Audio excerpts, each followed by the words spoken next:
네, 짬비 OX 9강, 10강 할 차례인데 OX 자체를 9강에 한 번에 최대한 짧게 만들어서 끝내보도록 하겠습니다. 해당 파트는 테러 관련된 내용과 암살 관련된 내용 그리고 테러 방지법이 나오기 때문에 실제 기출로 가면은 6문제 정도 나옵니다. 40문제 중에서 6문제 정도가 차지하는 부분이 되겠습니다. 그래서 꼭 맞춰가는 게 좋다. 맞출 수 있는 문제들로 나오기 때문에 또 주로 이 부분에서 여러분들이 좀 아셔야 되는 부분은 뭐다? 단기 메모리를 요구하는 문제가 많다. 그러니까 두문보다는 분류표, 이렇게 구분하세요 이런 내용의 구분과 내용 문제가 많이 나옵니다. 이렇게 하시고요. 자, 1052번 테러 조직의 유형 중에서 수동적 지원 조직에 관한 내용은, 그럼 이 지원 조직의 분류에 대해서 알면 되는 거겠죠. 근데 이 구분할 때 수동적, 적극적, 직접적 지원 조직 등 여러 가지가 나뉘는데 헷갈리게끔 문제가 나옵니다. 저는 어떻게 외우냐? 이 지원 조직에 관한 문제를 물어보면 제가 하는 방법은 적선자부터 떠올립니다. 적선자. 그래서 적극적 지원 조직은 선전 효과 증대, 자금 획득. 적선자 먼저 떠올리기 바라고. 자, A 정치적 전위 집단 그리고 후원자, 이거를 구분 내용으로 하는 것이 무엇이니? 이거는 수동적 지원 조직에 관한 내용이겠죠. 그래서 A가 정답이 되겠고요. B 목표에 대한 정보 제공, 의료 지원, 또 추가적으로 여기에 법률 문제 뭐 이런 거 있죠. 이런 거는 전문적 지원 제공의 지원 조직에 관한 내용이 되겠습니다. D번 폭발물 설치, 무기 탄약 지원 같은 경우는 직접적 지원.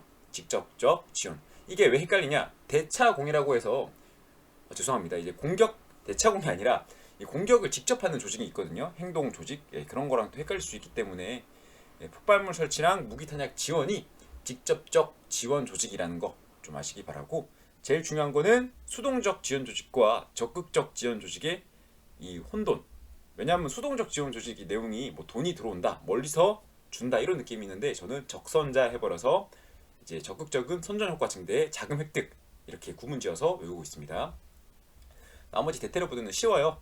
자, 다음 문제 1053번 미국의 대테러 부대에는 스와트 그리고 델타 포스가 있다. 5. 1054번 사스는 SAS는 영국의 대테러 부대로 유괴, 납치, 암살 등 테러에 대응한다. 5.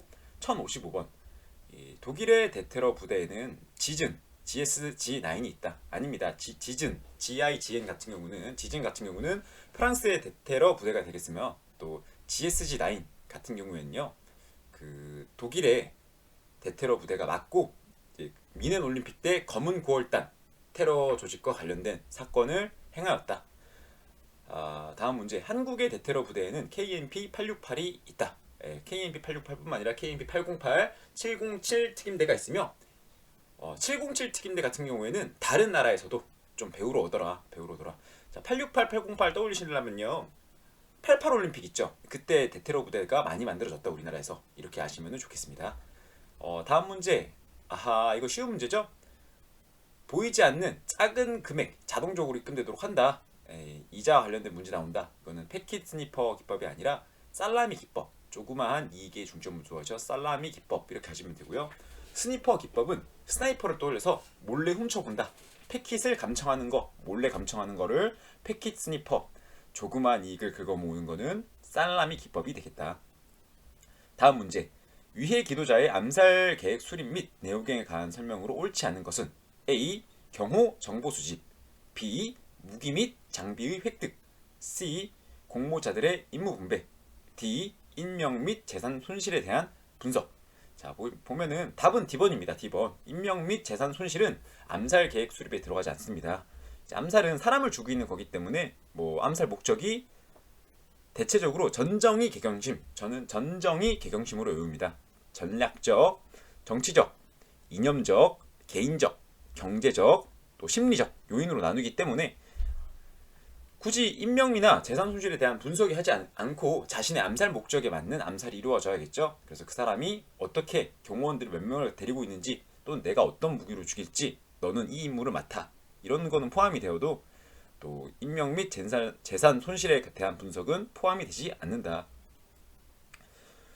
1059번 현대사회의 범죄 현상에 관한 설명으로 범죄 수법은 점점 다양화되어 가고 있겠죠. 그래서 획일화되어 가고 있다라고 나왔으니까 틀렸고요. 나머지는 다 맞는 말입니다. 쭉쭉 넘어가시고 자 1063번 이거는 이제 경우의 특수적 환경과 일반적 환경, 국제적 환경 이렇게 나뉘는데 일반적 환경이 국제 변화, 국제 과학 기술의 발달, 뭐 이동 수단의 보편화, 다양화, 또 광범위화, 또 사이버 기술의 발달 뭐 이런 걸 가져간다면은 특수적 환경 같은 경우는요. 저는 어떻게 해오냐? 이거는 경제 전쟁이기 때문에 자, 너 왜 밥을 먹어? 사람이기 때문에. 너 왜 어려운 사람을 도와? 사람이기 때문에. 뭐 저는 이렇게 이기 때문에라는 말을 붙여서 외우는데 경제 전쟁이기 때문에 경제 전쟁이기 때문에라고 외우시고요. 추가적으로 어떻게 더 하냐? 경제하고 괄호 열고 지역, 종교,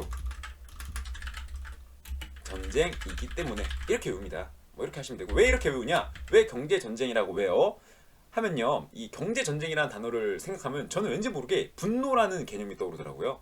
그래서 이 소수 인종이나 민족 등에 대한 분노를 대상으로 하는 거 이런 것도 특수적 환경에 포함이 되더라. 자, 다시 경우의 특수적 환경은 경제 전쟁이기 때문에로 보아서 우리 지역 있죠? 대한민국 같은 지역 같은 경우는 북한의 경제적 곤경과 정치적 불안정으로 테러 유발이 우려되고 있다. 또 뭐 중동이나 소수 인종을 문제로 하고 있는 지역에서는 이유 없는 증오심을 갖고 테러로 자행하는 것 이것도 특수적 환경에 포함이 되겠다. 넘어가도록 하겠습니다. 자, 그다음에 1066번 이 질문 한번 읽어드릴게요. 경우의 특수적 환경에 관하여 생활 양식 및 국민의식이 자유주의적이고 개인적으로 변하여서 경호작용에서 비협조적 경향이 나타날 우려가 있다. 자, 보시면은 앞 문장은 끊어야겠죠. 일단 특수적 환경에 관하여 라고 하고요. 뒷부분 생활 양식 및 국민의식적인 부분이 이제 개인적인 성향이 강화되어서 비협조적 경향이 나타날 우려가 있다. 이 설명 자체가 살짝 개인주의적, 이기주의적으로 들릴 수 있지만 일반적 환경에 관한 설명입니다. 이 특수적 환경에서 말하는 이기주의는 지역 이기주의라고 해서 소수 지역, 소수 인종이나 아니면은 뭐 소수 지역의 자원 문제로 인한 이기주의 때문에 발생하는 거를 특수적 환경에 관한 이제 경호 환경이라고 한다면 이거 같은 경우는 과학 기술이 발달하고 시민의식이 발달하기 때문에 개인적으로 변하여서 비협조적 경향이 나타날 우려가 있다. 이거는 일반적 환경에 관한 설명입니다. 일반적 환경. 다시 특수적 환경은 뭐다? 경제 전쟁이기 때문인데 제가 아까 가로 열고 했었죠. 지역이나 경제이기 때문에 그러니까 지역적 경제적 이기주의 때문이라고 보시면 되겠고요. 나머지 이렇게 비협조적 경향이 나타날 우려가 있다는 일반적 환경에 관한 설명이 되겠다. 어떤 암살자들을 죄송합니다. 다시 1067번 어떤 암살자들은 자신들이 극히 중요하다고 생각하는 사상을 위태롭게 하고 있다는 사람을 암살하기도 한다. 이러한 암살의 동기를 설명할 때 알맞은 것은 아까 우리 어떻게 외우기로 했죠? 전정의 개경심이라고 외우시면 되고요. 이 사상이란 말과 유의어가 있습니다. 사상은 생각할 사자에 또 생각할 산자 생각과 생각을 계속하네요. 이념이란 말은 내가 옳게 생각하는 거, 뭐 좋은 관념적인 그런 부분이겠죠. 그래서 이념적 동기랑 유사하고요. 이 동기에서 헷갈리면 안 될 게 전략적 동기가 있습니다. 전략적 동기는 적대적 동기, 전략적 동기 같은 말이고요. 이거는 이제 적국의 지도자, 상대방을 제거하는 거. 이 부분을 전략적, 적대적 동기 죄송합니다. 전략적, 적대적 동기라고 하시면 되겠습니다. 나머지는 다 비슷비슷한 말이고요. 여기 보시면 정치적 동기랑 또 전략적 동기랑 적극적 동기를 헷갈릴 수도 있으니까 한번 읽어드릴게요. 암살의 동기를 분류할 때 정치적 동기는 현존하는 정권이나 정부를 재구성. 자, 적이 되는 적국의 지도자가 아니라 현존하는 정권이나 정부, 현존하는 정권이나 정부에 관해서 재구성하는 것은 정치적 동기고요. 적국의 지도자를 제거한다. 이거는 전략적 또는 적대적 동기를 말하는 것입니다. 넘어가시고요. 이 심리적 동기에 관한 설명도 한번 보시면은 정신분열, 편집병, 조울증, 노인성 치매, 심리적 동기는 무엇이랑 헷갈릴까요? 이제 개인적 동기랑 헷갈립니다. 개인적 동기랑 헷갈리지만 이렇게 정신분열이나 편집병, 조울증, 노인성이란 말이 나오면은 심리적 동기로 가시고요. 개인적 동기로 가시면은 분노, 화 조절 못하는 거, 분노 분노라는 말이 들어가면은 개인적 동기로 보시면 되겠어요. 개인이 화가 났다 이렇게 외우셔도 되고요. 심리적 동기가 좀 병적인 조울증, 노인성 치매 이런 것들이 좀 많더라 이렇게 외우시면 좋겠습니다. 자, 뉴테러리즘 나왔네요. 뉴테러리즘 나오시면은 대다수가 알아요. 솔직히 이거는 테러리즘이 점점 되어가고 있고 과학기술도 커지고 있고 뭐 폭탄 설치하면 많이 터지니까 사람도 많이 죽더라. 이제 뭐 자신들이 관심을 받기 위해서 누구를 특정해서 죽일지도 잘 안 나오더라. 뭐 이런 말도 있죠. 근데 유사한 단어가 있다 했어요. 테러리즘 중에서 뉴 테러리즘, 메가 테러리즘, 슈퍼 테러리즘 이 세 개가 유사하다. 대략적으로 비슷한 말이다 하고요. 경비 지도자 시험에서 뉴 테러리즘과 슈퍼 테러리즘이 유사한 개념인데 굳이 이걸 구분 짓더라고요. 그래서 이거 포인트를 알아야 된다 설명해드리고, 자, 메가 테러리즘 같은 경우는 사람을 많이 죽이는 것 자체를 메가 테러리즘으로 외우시고, 뉴 테러리즘과 슈퍼 테러리즘은 21세기 또는 새로운 테러리즘이라고 설명합니다. 21세기 또는 새로운 테러리즘. 설명은 문제 보이는 것과 같이 이제 공격 주체가 그러니까 공격을 한 사람이 누구인지 구체적이고 명확하지 않다, 애매하다, 누군지 잘 모른다. 그리고 또 조직이 고도로 네트워크화되어 발달이 되어 있으며 테러 행위에 발생하는 시간이 짧아서 대처할 시간이 부족하다고. 그럼 뉴테러리즘과 슈퍼테러리즘의 차이가 무엇이냐? 차이는 바로 쌍둥이 빌딩이라는 말이 나오잖아요. 우리 국제무역센터 2001년 9월 11일인가요? 그때 테러가 발생했는데 비행기 테러 일어났죠. 그 부분에 관해서 설명이 나오면은 뉴 테러리즘으로 아시면 되겠습니다. 뉴 테러리즘 이렇게 아시면 되겠고요. 또 슈퍼 테러리즘과 뉴 테러리즘 이런 거는 전통적 테러리즘에 비해서 그 피해가 상상을 초월한다. 이렇게 아시면 되겠습니다. 나머지는 쭉쭉 읽어보시면 되고, 1077번 경호환경에 대해서 살펴보면은 개인주의의 보편화로 경호작용의 협조적 경향이 증가한 게 아니라 감소하였겠죠. 넘어가시고요. 자, 79번 외로운 늑대. 이거는 개인이 스스로 뭐 먹이를 구하고 스스로 테러를 일으킨다. 뭐 이런 느낌으로 가시면 되고, 요새는 이제 개인주의가 테러 조직에서도 많이 일어나기 때문에 스스로 자생적 테러 가능성이 증가하였다. 쭉 넘어가겠습니다. 넘어가시고요. 좀 82번 같은 경우는 좀 불쌍한 말이죠. 암살범의 심리적 특징에 의하면 암살범은 진실한 여자친구가 없는 경우가 많고 30대 미만의 미혼으로 가정적으로 불안하다. 이거 암살범의 특징에 대해서 설명했을 때 뒤에 지문은 맞는데 이 문제가 환경적 특징, 외향적 특징이거든요. 외향적 특징, 환경적 특징. 심리적 특징은 어떤 걸 말하나요? 이제 그 암살하려는 현장에서 이 사람이 가지고 있는 심리 현상, 뭐 땀을 많이 흘린다든지 부자연스러운 태도를 보인다든지 뭐 이렇게 좀 보시면 되겠고요. 죄송합니다. 심리적 특징은 해당 장소가 아니라 평소에 그 사람이 가지고 있는 과대망상증 이런 거, 또 인내심이 약하다, 이러한 심리적 요인을 심리적 특징이라 하고요. 또 안살범이 진실한 여자친구가 없다, 아니면 뭐 미혼자다, 가정적으로 불안정하다, 이런 거는 환경적 특징이 되겠습니다. 요인이라고 보셔도 되겠네요. 그래서 암살범의 심리적 요인과 환경적 요인으로 구분하시고요. 구분 짓는 문제가 나오더라. 자, 83번 같은 문제가 암살하는 당시에 암살범의 특징을 말하는 거겠죠. 그래서 암살범은 외모로 식별이 가능할 정도로 불량한 복장, 부자연스러운 태도로 암살을 시도하는 경우가 많다. 아닙니다. 이거 암살범이 내가 암살범이라도 이제 뭐 모두가 검은색 드레스 코드를 입고 왔는데 하얀색 옷을 입고 있다. 제가 뭘 하든지 바로 다 보이겠죠. 사람들이 여기저기서 다 살펴보고. 그렇기 때문에 식별이 불가능할 정도로 자연스러운 복장을 하고요. 최대한 자연스러운 태도로 움직이려 하겠죠. 구분이 안 나도록 하겠죠. 하지만 이런 와중에서도 땀을 흘린다던가 말을 뭐 더듬는다든지 또는 불안정한 행동 이런 거 하는 사람을 잡아서 암살범으로 체포를 해야겠죠. 나머지는 이제 무기 관련된 부분인데요. 이거는 이번에 러시아 전쟁도 있으니까 한번 보도록 하겠습니다.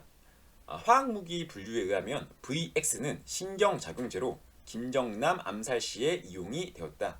북한에 있는 정치인이었죠. 김정남 암살 시에 이용이 되었다. 또한 후세인 쿠르드족 학살 시에 이용이 되고 있다.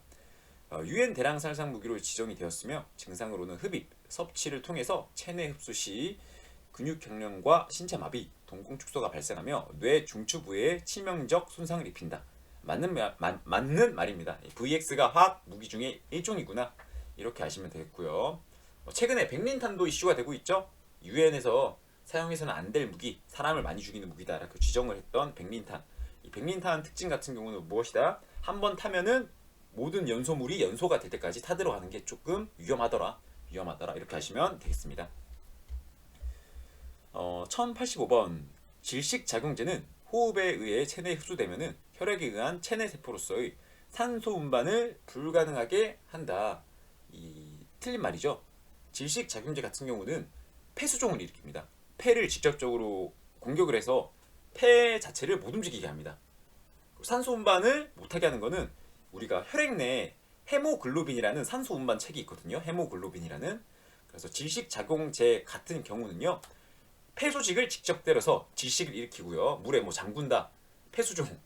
저는 폐수종이란 말이 일어나면은 물속에서 숨이 좀 안 쉬어지는, 이 폐수종 자체가 물속에서 숨이 안 쉬어지듯이 육지에서도 숨이 안 쉬어진다라는 개념으로 저는 알고 있거든요. 그래서 폐수종이 떠올라요. 저는 이게 질식작용제 하면은. 그리고 또 산소 운반이란 말이 떠오르면은 헤모글로빈이 떠올라서 이거는 산소 작용제구나, 혈액 작용제구나, 뭐 이렇게 떠올리기도 합니다. 야, 그거 너니까 떠올리는 거 아니야? 사람의 살아온 환경마다 다르게 가르쳐야지. 어쩔 수 없어요. 이거는 제가 뭐 전문 의료인이 아니기 때문에 저는 이렇게 구분지어서 문제를 푼다.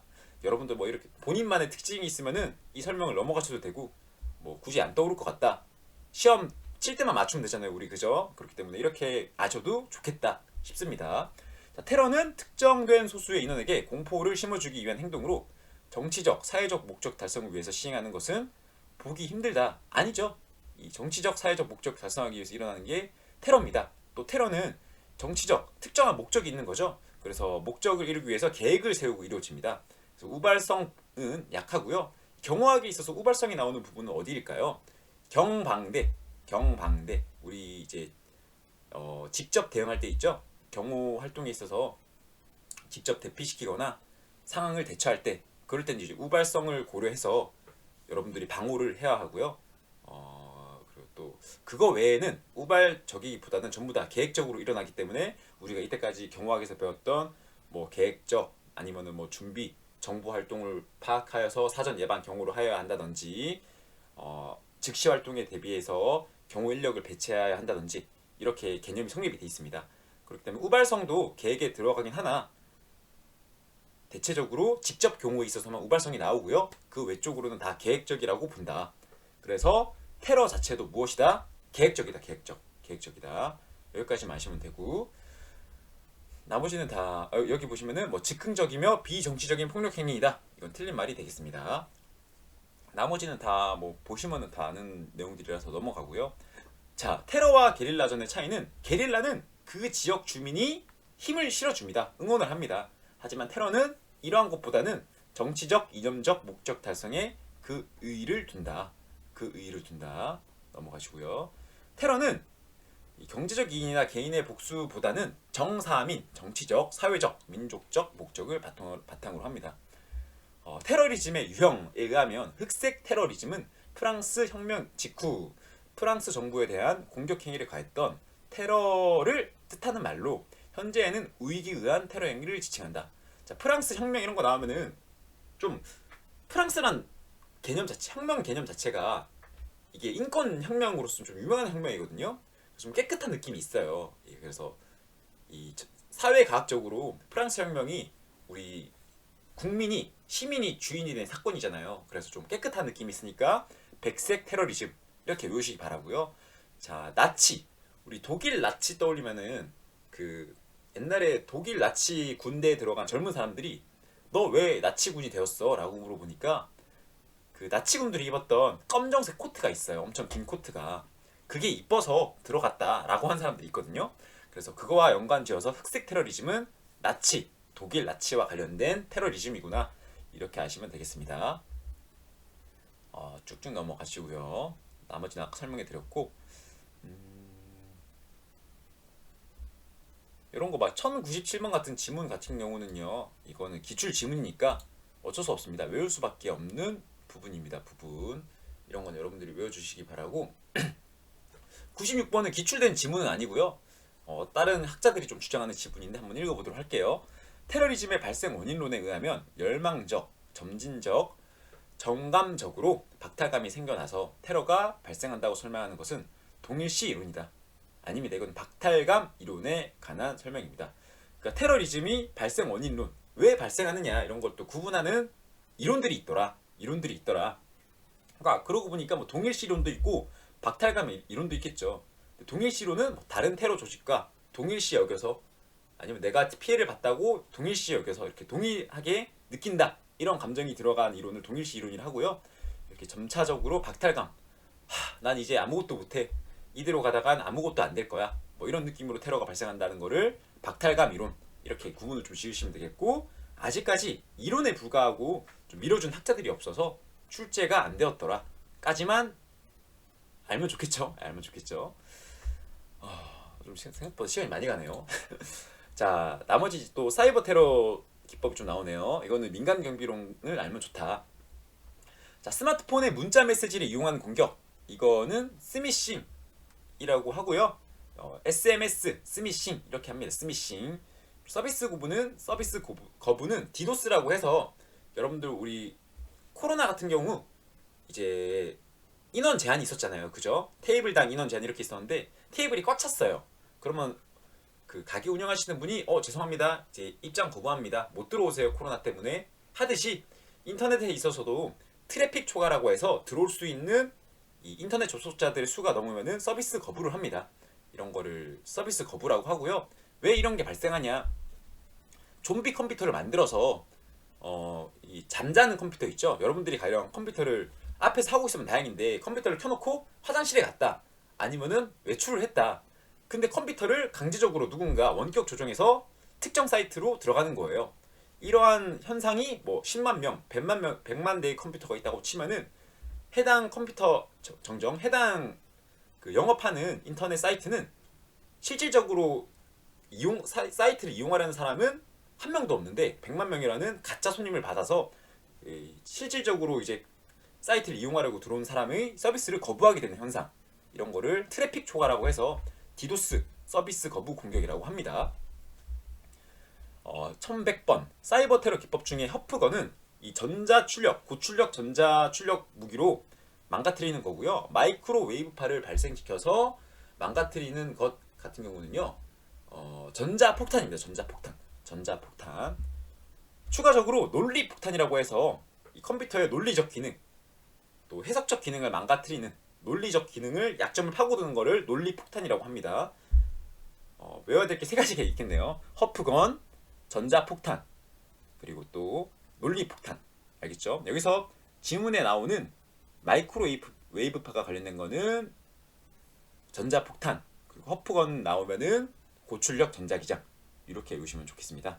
고출력 전자기장은 뭐다? 허프건. 그리고 또 마이크로웨이브파가 나오는 거는 전자폭탄. 자, 사이버 테러 기법 중에서 테러 목표를 설정해서 특정 정보, 특정 시스템만 파괴하도록 항로가 지정된 사이버 무기를 AMCW라고 한다. 오토모바일 사이버 웨폰이라고 합니다. 그러니까 자동으로 기동해서 작동하는 사이버 무기, 뭐 이런 식으로 외우면 되겠죠. 오토모바일. 그래서 자동으로 작동이 되어서 특정 정보만 파괴한다. 자, 이거 뭐 허프건이랑 전자폭탄 쉽게 외우는 방법이, 저 같은 경우는 그 하드디스크 하나, 여러분들 컴퓨터 속에 있는 하드디스크 같은 경우는요, 나중에 분해를 해보시면 한번 심심할 때 그 액체 같은 게 깔려 있어요. 하드디스크 쪽에 액체 같은 게 발려 있는데 그게 좀 전자 물질이라고 하더라고요. 그래서 그 전자 물질을 망가뜨리는 거를 마이크로웨이브파. 왜 그러냐 하면은 우리 전자레인지 작동 원리를 보면은 해당 물질, 우리가 전자레인지로 가열하고자 하는 물질의 입자를 마이크로웨이브파로 흔들어서 에너지를 강제적으로 발동시켜서 데핀다라는 개념으로서 알고 있거든요. 그렇기 때문에 전자 제품 내에 있는 자기를 흔들어서 망가뜨리는 거는 마이크로웨이브파. 이제 고출력 전자기장을 망가뜨려서 우리 컴퓨터 자체를 부러뜨리는 거, 망가뜨리는 거. 만화나 TV 이런 거 보면은 갑자기 막 스파크를 치칙하면서 연기가 쓱 올라오면서 망가지는 거 있죠? 그런 걸 허프건이라고 보시면 좋겠습니다. 허프건, 전자폭탄, 논리폭탄. 그리고 AMCW, 그리고 추가적으로 지금 우리가 배운 게 스니핑, 패킷 스니핑 배웠고요. 또 뭐 배웠을까요? 스미싱, 또 살라미 기법, 또 뭐 하나 했나요? 디도스 공격까지 나왔고요. 여기서 추가적으로 또 몇 개가 더 있는데 트로이 있고요. 또 트로이는 이제 우회해서 간다, 우회해서 간다 이렇게 하시면 되고, 슈퍼 제핑이라고 해서 슈퍼라는 말이 초우월한 사람. 바로 다음 문제 있네요. 자, 슈퍼 제핑은 컴퓨터 작동이 정지된 상태를 복구하거나 해결할 수 없을 때 사용하는 만능 키와 같은 프로그램의 강력한 힘을 이용하여서 부정 사용을 일으키는 사이버 테러 기법을 말한다. 맞습니다. 슈퍼 제핑은 감독자 같은 강한 힘. 이 정도 하면은 경호학에서는 좀 거의 맞출 거라 생각이 됩니다. 테러의 원인에 의하면 유아기에 강렬한 증오심을 경험한 경우에 심각한 자기도취증이나 편집증적인 성격은 테러를 일으키는 심리적 원인이 되기도 한다. 맞는 질문이죠. 1104번. 테러의 수행은 계획 수립, 정보 수집, 공격 준비 단계, 조직화 단계, 실행 단계를 거친다. 이거는 계획 수립 단계 같은 경우는요, 테러 수행의 단계 같은 경우는 저는 개조준으로 외웁니다. 개조준. 계획, 조직화, 준비. 개조준. 계획, 조직화, 준비. 이렇게 외우고요. 정보 수집, 그리고 계획 수립, 조직화, 준비, 실행 단계를 거칩니다. 이건 암기를 해야 되기 때문에 넘어가고요. 테러 조직의 유형이 있어서 행동적 지원 조직은 대차공.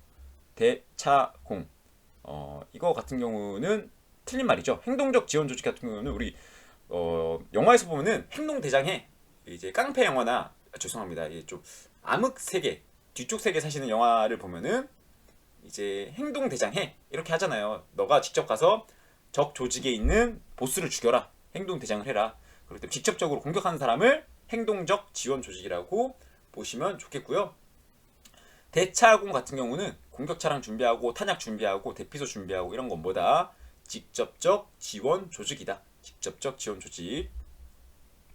테러 조직의 유형이 있어서 지도자 조직은 정책 수립, 계획 수립을 실시하고 테러 조직의 정치적, 전술적 두뇌 역할을 한다. 이거 맞습니다. 오. 다음 문제. 이것도 기출이 되었던 문제인데 외워야 돼요. 이거는 어쩔 수 없어요. 그래서 인질 협상을 단계로 나누는데 어떻게 외우시냐? 이거는 제가 충격 요법으로 좀 외웁니다. 처음 보는 단어로 바로 외워버리는데, 협론, 신호 제한, 타흥정타. 협론, 신호 제한, 타흥정타. 그러니까 우리 운전하시는 분이라면 신호 제한이란 말이 좀 많이 들어오죠. 그래서 어떻게 오냐? 내가 논에 가는데, 협소한 논에 가는데 신호 제한을 어겨서 경찰한테 흥정을 하는 거예요. 제발 봐주세요. 이렇게. 제발 한 번만 봐주세요. 좀 없어 보이나요 이게? 그래서 협론, 신호 제한, 타흥정타. 이렇게 좀 웃으라고 제가 한번 지어낸 거고요. 저는 그냥 협론, 신호 제한, 타흥정타 바로 외우라고 하면 안 떠오르죠. 근데 이 키워드들을 문제 지문으로 준단 말이에요. 이렇게 이 문제 키워드로 나오면은 이 순서, 협론, 신호 제한, 타흥정타, 이때 떠올리면 돼요. 알겠죠? 갑자기 제가 여러분들한테 길 가다가 선생님 인질협상 8단계를 말씀해 주세요, 이렇게 하면 누구도 못 떠올려요. 저도 못 떠오르고. 근데 문제 지문을 보면은 협상 준비, 논쟁 개시 이렇게 키워드들을 주기 때문에 협론, 신호 제한, 타흥정타 이렇게 여러분들이 정리를 하실 겁니다. 이 부분은 협론, 신호 제한, 타흥정타 이렇게 아시기 바라고 넘어가셔서 1109번 한번 보도록 할게요. 인질 사건의 협상가, 여러분들이 협상가가 되는 거예요. 협상가는 어떠한 일이 있어도 인질범들이 도주할 수 있는 루트를 만들어서는 아니 되며 틀렸죠? 인질범들이 도주할 수 없는 있는 루트가 없다고 생각하면은 이제 협상을 안 하려 하겠죠? 그래서 도주할 수 있는 루트를 만들어서 다가와야 합니다. 자, 인질 협상에 있어서 질문을 할 때에는 단답형 질문과 대답보다는 긴 대화를 유도하는 것이 좋다. 사람 대 사람으로서 대하는 듯한 느낌이 있도록. 그리고 또 1111번과 1112번은 문제가 자주 나옵니다. 자, 우리 인질이 인질범에게 동화되는 현상, 스톡홀름 증후군입니다. 이거 많이 들어봤죠? 우리 베이스는 뭘로 잡고 가야 된다? 스톡홀름 증후군으로 잡고 간다. 인질이 인질범에게. 그러면 인질범이 인질에게 동화되는 현상도 있어요. 그게 무엇이냐? 리마 증후군. 인질이 너무 불쌍한 거예요. 인질범이 돈 뜯어내려고 이제 인질로 잡았는데 인질이 너무 불쌍한 거예요. 막 어릴 때부터 뭐 가난한 환경에서 자라왔고 이제 막 죽기 한 달 전이다. 암에 걸렸다. 어떻게 할 거야? 인질로 지금 한 달 남았다는데. 그런 거 했을 때 리마 증후군. 그리고 반대로 또 협상가가 인질범한테 동화되는 현상. 이거는 런던 증후군이라고 합니다. 자, 그래서 최초로 기억해야 될 게 스톡홀름 증후군. 인질범한테 반하는 거, 인질범한테 사랑에 빠지는 거, 스톡홀름 증후군. 그리고 반대로 리마. 그리고 협상가가 동화되는 거는 런던. 쭉 넘어가시고요. 거의 끝나가고 있습니다. 1부가 끝나고 있겠죠. 1부가. 나머지는 읽어보시면 되고, 이스라엘 대테러 부대의 13전대는 이스라엘의 해군 소속이 맞으며 지중해에서 활동을 합니다. 그리고 또 뒷부분도 틀렸습니다. 자국 비행기 납치 사건은 해결했으나 에어 프랑스 납치 사건을 해결한 거는 프랑스의 GIGN 되겠습니다. 쭉쭉 읽어보시고요. 자, 중동 지역 테러 조직, 이것도 문제 좀 나오죠. 그래서 중동 지역 테러 조직 중에서 아브니달은 리디아 카다피 원수가 지원하는 대규모 중동 지역에서 큰 조직이 맞습니다. 그래서 얘는 O가 되겠고요.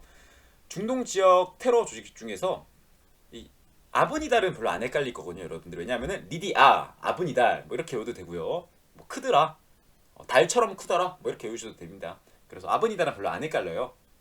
근데 이제 밑에 1118번 같은 경우는요 헷갈려요. 이제 팔레스타인 해방 전선이라는 단체도 있고요. 팔레스타인 이슬람 지하드라는 단체도 있어요. 팔레스타인에서 활동하는 테러 단체겠죠. 그렇기 때문에 이 두 개가 헷갈리는데 이 차이가 무엇이냐? 해방 전선과 이슬람 지하드의 차이가 무엇이냐? 자, 해방 전선 같은 경우는요. 이 이스라엘 지역 있죠. 이스라엘 가자 지구 지역. 이게 정치적으로 역사적으로 볼 때 영국과 이스라엘과 팔레스타인이 관련되어 있어요. 그래서 팔레스타인은 이 해당 지구에서 해당 지역에서 이스라엘을 내보내는 거. 자, 우리 해방이라는 단어가 조금 내가 개방된다, 내가 풀려난다 이런 말이 있죠. 그래서 이스라엘을 내보내려고 하는 거를 해방 전선 이렇게 외우시면 되고요. 이 이슬람 지하드에서 지하드란 말 자체가 이슬람 종교에서 조금 추구하는 목표, 이상 이런 걸 뜻한다고 합니다. 그렇기 때문에 해교 국가 건설을 목표로 한다 해서 이슬람 지하드, 가자 지구에서 지하드 이렇게 외워버리시면 편하겠죠. 그래서 지문에 있어서 앞에 있는 부분 같은 경우는 이슬람 지하드에 관한 설명이고요. 뒷부분에 해방 전선 같은 경우는 이스라엘을 쫓아내려 하는 거. 그러한 테러 활동을 해방 전선이라고 하더라. 오사마 빌라덴이 알 지하드를 숙소여서 9.11 테러를 지시한 집단은 알카에다이다. 맞는 말이죠. IS는 중동 지역 테러 조직으로서 알카에다한테 충성을 맹세하고 만든 조직이 있고요. 수니파 칼리프 제도 부활을 목적으로 만들어졌으나 최근 알카에다와 결별을 하고 활발한 테러 활동을 하고 있다. 맞는 말입니다. 독일에서 막수주의의 실현을 위한 과격 무장 단체 테러 조직은 바스크 독립운동이다. 아닙니다. 독일이니까 서독, 우리 옛날에 동독, 서독 나눠져 있던 거 아시죠? 그래서 서독 적군파에 관한 설명이고요. 바스크 독립운동은 스페인 정부에 관한 설명이 들어가 있어야 합니다. 자, 이렇게 해오시고 잠깐 쉬었다가 한 10초 정도 쉬었다가 2절 테러 관련 법령으로 오도록 하겠습니다. 마지막 시간이 되겠네요.